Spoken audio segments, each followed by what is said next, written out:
প্ৰেম জিলমিল ডেকা। মই প্ৰেমত পৰিছো জানা। বহুবাৰ সেই মাতাল প্ৰেমৰ বতাহত পাখি মেলি উৰিছো।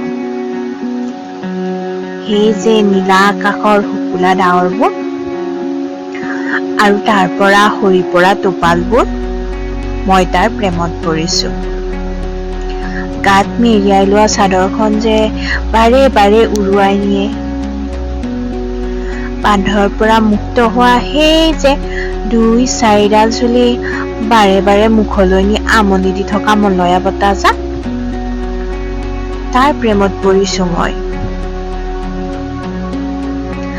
গভীৰ নিশাৰ নৈৰ কুলকুল শব্দবোৰ আৰু সেই যে জিলিকি ধ্বনিৰ মাজেৰে বৈ অহা বাঁহীৰ সুৰটো, তাৰো প্ৰেমত পৰিছো মই।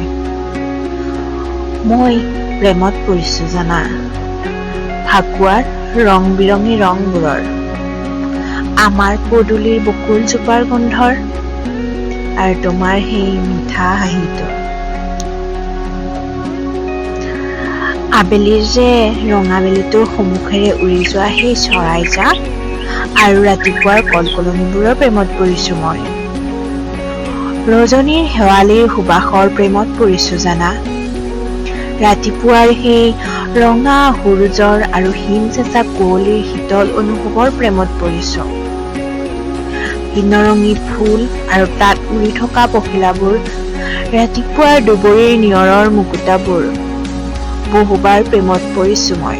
উত্তাল প্ৰেম সাগৰত এবাৰ দুবাৰ নহয় বহুবাৰ সাঁতুৰিছো মই। পৃথিৱীৰ প্ৰত্যেকটো বস্তুৱে যেন মোৰ প্ৰেমৰ উৎস। প্ৰকৃতিৰ বিনন্দীয়া ৰূপ যেন মোৰ প্ৰেমৰ সুবাস।